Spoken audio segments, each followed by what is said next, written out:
Welcome to the Human Capital Innovations Podcast, your go-to source for personal, professional, and organizational growth and development. We hope you tune in often for all things people management, organizational development and change, organizational leadership, and social impact related. Maximize your personal and organizational potential with Human Capital Innovations Podcast.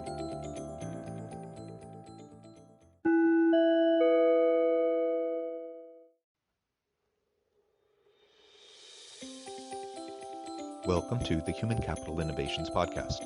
In this HCI podcast episode, I talk with Frank DeSocio about his leading an organization during a global pandemic.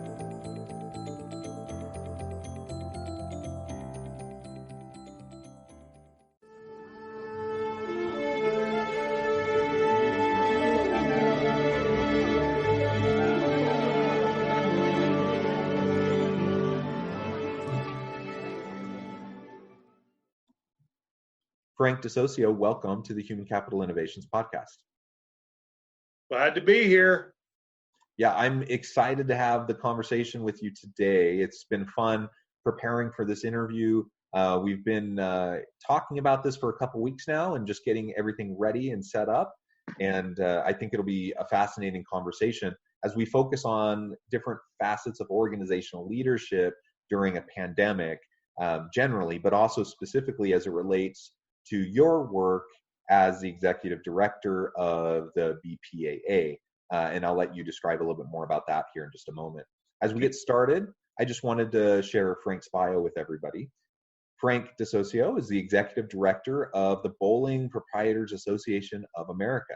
As the executive director of BPAA since July of 2014, DeSocio's mission is to ensure that 3,400 plus members of the BPAA have the tools and guidance to run successful bowling centers around the country, as well as continue to innovate to make bowling an even more fun experience than ever before for people of all ages. And I have to say, I think in terms of uniqueness of interviews, I have never interviewed anyone in the bowling industry. I think this is super interesting. It's a fun pastime that I enjoy. And just this weekend, tomorrow, I'm taking my kids on a couple days of a brief vacation getaway, and they were all asking me to make sure that we went bowling. That's great to hear. And so, yeah, we have fun as a family. And my very first response was, I'm not sure what they're doing at bowling alleys right now during the pandemic. So you're going to be able to help shed some light on that for me and actually help to inform my family getaway this weekend. Great. Well, the pandemic has surely changed bowling and how we participate. I will say that, when you think of a bowling center, they're 1,000 square feet. They're big boxes. So social distancing is a little bit easier than some companies. You're not walking down tight aisles. And so it's a little bit easier that way. Your family can kind of get into their little area by themselves, and it's pretty good. All our staff are masked up. We've got gel sanitizer everywhere. Most people will put one lane will be down in the bowlers area. We have a pretty good concourse, so the next one will be up on the concourse. So we can distance fairly well. We still have a couple states not open. California, maybe 5% of our centers are open, so we're kind of fighting through that. But being the size of our locations, it's really good. It's good that you can get out and enjoy. And the best part for us, really different than other sports, is we are the content. Bowling is the activity. So when you look at a movie theater, they're still all waiting for content, and even the movies that were supposed to get out are now being pushed back till summer of 21. Our bowling is the activity. And so we're working through it the best we can, working with our members to hopefully get them down the road. Yeah, well, that's great to hear. And my kids will be excited to know that that this is something we can enjoy this weekend. Yeah. So we'll go into a little bit more detail about how you've responded to the pandemic, to make sure things are safe and clean and all of those elements in the bowling centers. Also, how you've led the organization, how you've worked with people throughout the organization during this kind of a difficult time. And I'm super curious about that.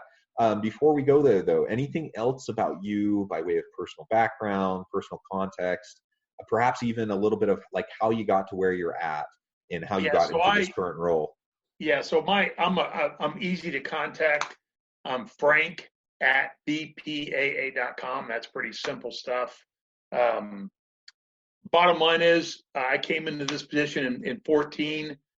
Prior to that, I ran a company called Strike 10 Entertainment for about 15 years, and that was the sales and sponsorship and marketing for the bowling industry. And it was like agency of record. I didn't have any other clients other than bowling people in the bowling industry. But I do, with my wife, own and operate 5 bowling centers out of Kansas, but I commute to Texas. And so when you get to me about what our members need, I've been in the bowling business since '85, so I get it, and I know what the needs and wants of our members are, and I think that's helps us to be a better organization. So, with that said, we rolled into COVID in March. We saw it coming. You could feel something was coming like we'd never been through in our life, and so we have a 5-person education team that we immediately started diving in to what we can get to our members to help them. We also have a group purchasing program, and we dove into that to make sure we could supply sanitizer, we could supply masks, everything we could need to open our centers, even though we weren't open, but we opened that up. We have a website, which is bpaa.com. We in turn open the website to any bowling center in the country. So even though we represent 80% of the centers, really, we opened it up to everybody. And so with that, we had direct clicks on to how you can get open when the time comes. What should you be doing? For instance, we have been sanitizing shoes forever, and we have. Well, we're now sanitizing house balls, which we had never done in the past. So instead of house balls just being out on the concourse, our members are pulling them behind and handing them out and desanitizing them after every use. Not that easy to do because there's a lot of them, but we're doing that. We masked up really early on, followed CDC guidelines, and had all that accessible to our members. On turn, then we launched some online courses, strictly COVID. So when people did get open, they could put their staff through a 15 to 30-minute COVID-19, washing hands, sanitizer. If you touch somebody, sanitizer. If you're wearing gloves, making sure you're exchanging them. And we had the whole program for the food piece as well, which is a whole nother set of issues, as you can well know. So that's how we kind of rolled out of it. I know that's kind of wordy and lengthy, but we made everything accessible to everybody that we could make it accessible to. We didn't get caught up at, well, you're not a member, so we can't help you. We tried to help everybody, and that was good for everyone. And we made a lot of friends that were not members, even though there's not that many. We made a lot of friends that weren't. But, I got to say this, the CDC also did a wonderful job of getting you the information, at least that you could get down the road or you could get moving on it. And we did have a few months ago, but we had centers that were only down 3 to 4 weeks. So if you went up to Wyoming, they were back open in April. Some of them were open in mid-April. So we are geographically across the United States. So, it was much different for a lot of us. So we had to be ready quickly, and we had to be accessible quickly. And we had a short time to do it. Well, yeah, and as we know, there have been organizations and there's been entities that have handled the pandemic quite well. There's been other ways that we haven't, as a country, as a society, handled it as well. So it's great to hear all the proactive steps that you have been taking with your organization, with everyone within your network. That's really awesome. And it's not easy. Like it's hard work to make sure you're communicating things effectively and consistently, and making sure that everyone's on the same page. So kudos on that. We had some of our guys got really creative, and so some of our guys and ladies were doing by reservation. So they would load up on their website, you can come bowl, reservation only, call us, but you could even suggested call from the parking lot. We'll walk you in. And that way we can go every other lane. So we're at 50% capacity or 25% capacity. That helped immensely, because I think the one thing a lot of people forget, and at least we have it, but a lot of people do, is the consumer is going to drive what the business looks like for any of us. If the consumer is going to say, I feel safe or I don't feel safe. And that's the way it's going to be. And if a consumer goes in and, staff's not wearing a mask, or they're not gelling, and they can't even find a sanitizing machine, it's not going to work. And the consumer is going to drive that. And we're very cognizant of that as a business. So what are some of the things that you've done to establish those clear and effective communication channels to get on the same page with all of your people? Putting on your organizational leader hat right now, how have you helped to get, think strategically about all these issues and get those messages consistently down the row all the way to the end, so that you're seeing the same consistent types of approaches? Yeah, so I have a staff of about 31, really, 7 managing directors. No doubt that the education team and the what we call our member benefits team were the 2 most used. We do manage about 18 state associations. That also helped us because we could push that information out quickly. But my management style is really simple. Let people do their job. Just let people. I don't like that cliche word, empower them, but just let people do their job and be behind them and get every hurdle out of the way to say, go get it done. And one of the first things we did was, we have a lot of protocols in the sense that you have to get it approved. You're going to spend money and it's unbudgeted. You have to get it approved. It doesn't take long. We waived all that. I said, guys, let's get going. Because some of this, we weren't even in our office. We were trying to do it from externally, from remotely. And so we have a wonderful team, and we said, just go get it done. If we have to pre-buy sanitation spray, buy it. If we have to have it shipped here and use our warehouse to ship it, do it. If we have to, whatever we need, if we have to get some creative people involved to make things look a little bit sexier, a little bit cooler, do it. And just watch how you spend money. I do have a seasoned staff, so that's a little bit different. And then we've always had a very clean email list, and we have a very clean direct mail list. Our proprietors love direct mail. So even though our email blast rates were running up in the 55, 60% range, which we check every one. That's way higher than we usually get, but I think people were looking for information. And then we did a number of webinars. We have built a virtual classroom in our location, so where people can communicate. But we also really communicated early on, which we all just had forgotten about, was we were over-communicated all the PPP rules and how we got that to them. We took our national lobbying firm people, and they gave a webinar almost every week. Here's what it is. Here's what you do. We wanted our people in front of the rest. We wanted our people saying, hey, I want to be first in line, not last. And so we did a wonderful job with that. We engaged our accounting firm, our national accounting firm, got them on webinars for guys to say, hey, how do you fill this out? And walking people through step by step.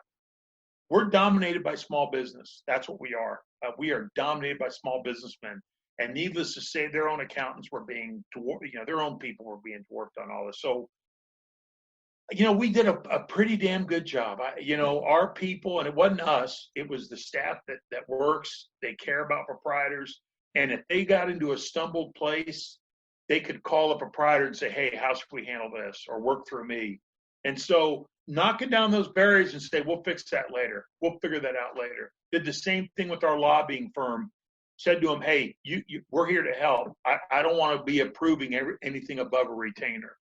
Same with Taylor Communications, who does our national PR. Hey, I don't want to be bothered. We've got to take care of our members. So just take care of us. But I don't want weekly, hey, you got to approve this or that. We just got to get down the road, and then we'll figure all that out later. And for us, it worked. When you have a national, I had 4 national associations actually call me and say, Frank, how did you guys react so quickly? I said, I wish I could lie to you and say it was me. It was our staff. Our staff was connected to our members. They knew what their needs and wants were. And the people that weren't really, like our meetings department, they didn't have a lot to do. So they're jumping in on phone calls and talking to people and helping to communicate to a state that might be in trouble. And how can we get to the right people? And so I know I rambled a bit there, man, but we did a pretty good job. The staff just knocked it out of the park. And we were back in our office May 4th or May 8th. We were back in. So, and that helped immensely. Social distancing. I love Zoom, but at the end of the day, the creativity comes from people sitting around a room for a few minutes, having a cup of coffee, saying, hey, what can we do here?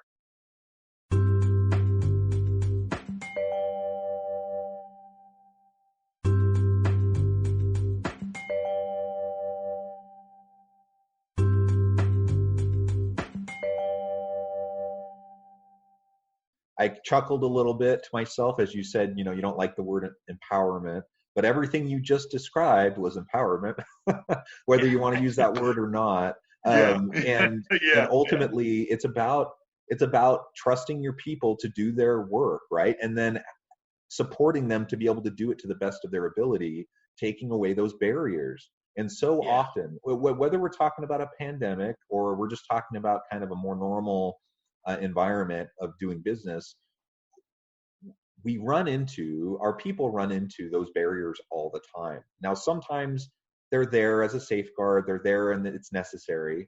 And we have good reason to have checks and balances and stuff. But a lot of times there are barriers that are just a function of tradition.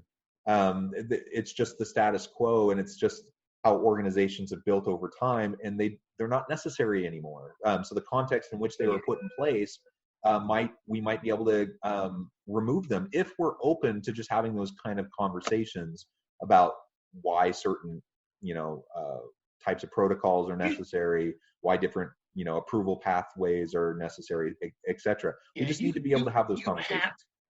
You have to support your people. I mean, and to me, it's been said before, but at the end of the day, the more important thing is you'll find out how good your staff is and how your staff can shine when times are tough, not when times are great. When times are tough, that's when you find out. But you got to let them go do their program. You got to let them run their project. You got to let them go do it. And if you've ever yelled at them for overstepping something, if you've ever written them up, that's just how they're going to react. And even now, because the stress level on everyone is over the top. So in turn, that just enhances everything being a problem. And so we've never been that way. I've never been that way. I never will be. You have to trust your people to do it, or it shouldn't be there. And that's the secret to it, at least for me. Whether I'm running BPA or when I was running our bowling centers, you got to let people go do their job. And you know what? We're all going to make mistakes, myself included. We're all going to make them. It's how you handle them. Let's not make them twice. And that will get people down the road. And I think it let our whole entire staff at BPAA react quicker than we ever thought they could, to get things out and get things done. I'm telling you, when we were trying to source sanitizer, it was unbelievable. And we were all worried because we ordered 1 million individual packets, these little individual packets of sanitizer that had Go Bowling on them. You just ripped it over as a one-time use. And I remember the phone calls with Amy Akuri, who runs that department, really my right-hand person. And she said, Frank, we're not even going to get them for 6 weeks. You still think it's worth doing? I said, yes. And maybe we'll get them just in time to send them out. Well, as you well know, 6 weeks was 12 weeks. So we were ahead of the game for our people. And they were struggling. We don't even tell them. And we force ship these boxes and boxes of sanitizer. And then they finally figured out. We even communicated to guys. We told them, hey, when Lowe's, when Home Depot, when you see a place that just gets sanitizer in, call your friends in the bowling business, send them over there and go pick it up. I mean, because that's what you were at to for a while. You couldn't find a Clorox wipe anywhere. And so all that stuff was just so hard to come by. And we tried to give ideas to our people to go out and help their friend. Yes, he might be a competitor, but working together, you're going to be a better industry in markets. And we tried to do a lot of that. We weren't as good on that as we could have been, but we did do pretty good at it. Yeah, that's really great. You talked about having a remote workforce for at least a while. It sounds like you're all back in the office now. What were some of the challenges you had to face, while your team is now working from home or, just working remotely? We tried to force it down. So we would do a weekly or bi-weekly 30 people on a Zoom call. As you well know, the bigger the Zoom call, the tougher it gets. And so my idea was to force it down. So I would take my seven managing directors. We would meet once early in the week and end of the week, 30 minutes, 15 minutes, didn't tie up their whole day with it. But what are we all working on? Who needs help? What do we got to do? And then I forced them down to deal with their people. So now the Zoom calls are 5 or 6 people, 4 or 5 people, not 12 people, because we don't have any department larger than 5. And it let us be more reactive. We have a deep program with Pepsi Cola. Well, all that product started going out of date. So we had to get our guys to make phone calls. Same with beer products that were going out of date. We had to remind our people, get a hold of the company, either get it picked up or get the credit. And so it doesn't sound like a lot of money, but you have 10 or 12 bag in the boxes, which is what the product comes in. That's real money, especially when you're not taking any money in. And so those are things that we could react to quicker by keeping it smaller groups and to try to have bigger groups. Then once we were back in the office, we've got a couple of really big rooms that we can do 10-foot distancing and keep separated. But the Zoom, and listen, it's great Zoom calls. They're great to have, but you don't get the creativity you do in person. You just don't. And so it's I consider it more of a communication tool than try to get on there and strategically look how we're doing things. And again, our people are really good about strategically, hey, this is what I got to get done. I got to get the online courses ready to go for COVID, or I got to go find. We were even trying to source the thermometers, which came a problem for a little while. But with our partnerships that we had, we would just buy them and then we would send them out. So again, the smaller the group, the quicker to respond, and that's kind of the way we looked at it. Yeah, I think that's great advice. I think we've probably all been victim of Zoom fatigue over the last 7+ months. And I certainly have been in some of those meetings where they're just like 30, 40, 50 people, even 100 people, which is crazy to me why anyone would even bother doing something like that. And sitting in meetings, I've had days where I've been sitting in just meeting after meeting after meeting for like 6, 7, 8 hours of Zoom meetings. And I had one like team staff retreat, that was planned for, an offsite location. They decided, no, we just need to do it over Zoom. And they still kept like an 8-hour full day. It was like an 8-hour Zoom meeting. It was a nightmare. So, I mean, there's some common sense that we need to use, I think, while we're trying to work with remote workers. Sounds like you have that pragmatic approach as you're dealing with these types of issues. And I try to put myself in their spot. Do you really want to sit on a Zoom call for an hour, 45 minutes or so? I mean, there's a lot to talk about, but there's not that much. And you never want to be this where you're just dictating information to people. You want to try to get people to engage. The other thing we did, which helped a lot though on Zoom, we had a lot of our states that were starting weekly Zoom calls within their state. So there'd be 40 on there, but it was just a chance for them to people to vent to their friends or vent to say, hey, what are you doing to fix that? How are we going to get open? New Jersey, they were forever getting open. Hey, how do we do this? What do we do? And that did help. And it was better than a conference call. It really was. And people got better and better at turning off, muting instead of the dog barking or kids in the background. So, but that also helped. And we directed a lot of that and said, let us do that for you. And so, again, we're small business folks, and that's just what we are. And so with that, it helped immensely for them just to get on. And you got people that, there was a guy up in Upper New York, had 3 cases in his whole county, and they couldn't open. I mean, and he needed to get open. I mean, financially, he needed to get open. Small center, rural America, and you feel for him. And for me, you feel helpless because you can only do so much. You feel helpless, and so you try not to communicate that. You say, hey, here's what we think we can do. Let's engage our lobbyists. But when the governor says, hey, nobody's open, it's tough. And then we had some states that they're the lobbying firm for the fitness club or the lobbying firm for the movie theater was better than ours. And so they were getting open. And so, like, if you go to California today, you can go to a movie. Now, you can't go to a bowling center, but you can go to a movie. Why? Well, the movie business threatened to leave. The movie business was going to move to Georgia. It said, either get us open, but, and so those are also very frustrating to be part of and try to fight through and things like that. So it's kind of what it is. Well, I like the idea of Zoom support groups is kind of the way I was framing what you were talking about. That's a good idea. Well, Frank, it has been a real pleasure talking with you. We're about to the end of our time together today. I appreciate the insights into your industry, all of the good work that you've done to try to support your people within your own organization, but also across all of the small businesses within the bowling industry. That's awesome. Before we close today, you shared at the very beginning a little bit about how people could get connected, but I want to give you one more chance. How people can get connected with you, find out more about what you're doing, and if there's anything else you want to share by way of final word. Well, the first thing I'd say is the easiest way to get me is my email, which is just frank@bpaa.com. You can also go to our website, which is bpaa.com. Really simple, www, really simple.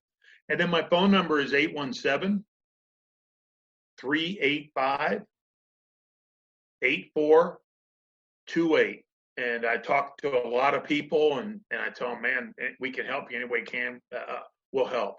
We're all going to get through this. It is what we're all going to get through this, and we'd all rather be through it sooner than later. And then the one thing I'm not big on, and I've been pretty upfront about it, is you talk to a lot of business people, and they say, oh, well, yeah, more and more people are going to work from home, and I just don't see that. I think inevitably people would be back.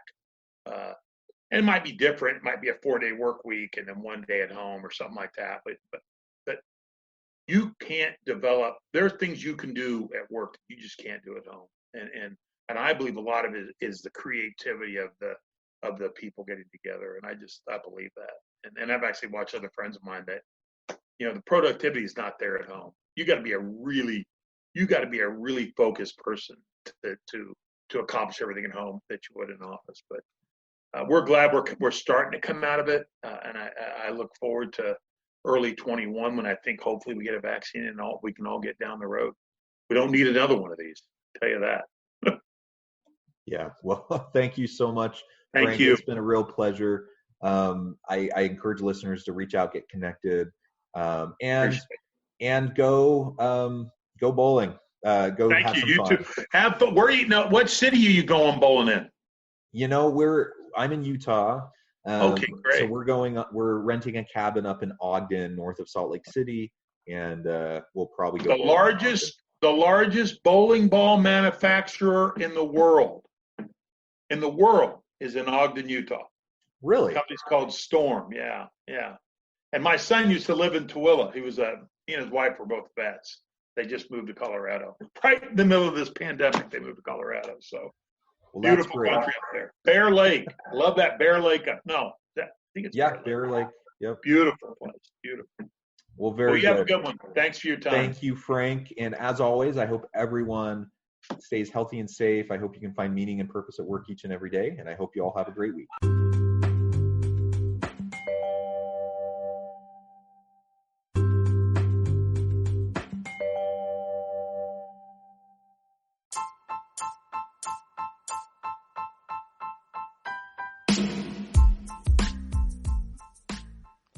We are excited about the launch of HCI's new magazine, Human Capital Leadership.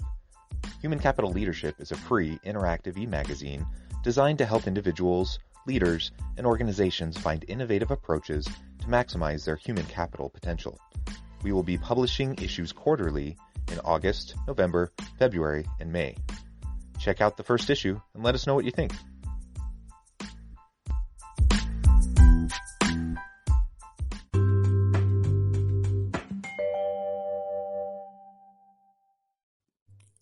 Thanks again for joining us for this episode of the Human Capital Innovations Podcast. I hope you stay healthy and safe and that you have a great week.